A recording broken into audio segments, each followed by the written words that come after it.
കോഴിക്കോട് ബീച്ചിൽ മാത്രം കിട്ടുന്ന ഒരു ഐറ്റം.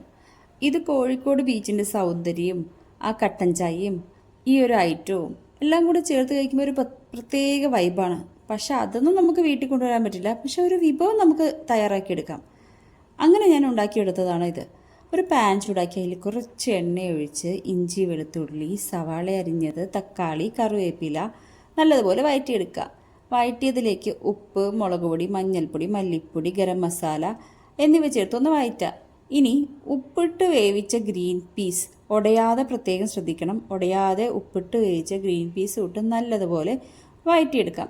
ഇനി അതിൻ്റെ മുകളിലേക്കായി 2 മുട്ട, അതിലേക്ക് 1/2 സ്പൂൺ കുരുമുളക് പൊടി എന്നിവ ചേർത്ത് നല്ലതുപോലെ ഒന്ന് വഴറ്റിയെടുക്കാം.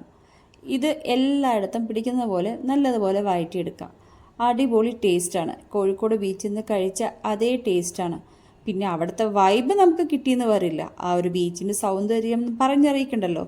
ഇതിൻ്റെ കൂടെ കട്ടൻ ചായയും ഈ ഒരു ഐറ്റവും നല്ല ചൂടോടെ കഴിക്കാൻ ഭയങ്കര ടേസ്റ്റാണ്. മുകളിലേക്ക് കുറച്ച് മല്ലിയിലേക്ക് തൂകിയിടുമ്പോൾ എന്താ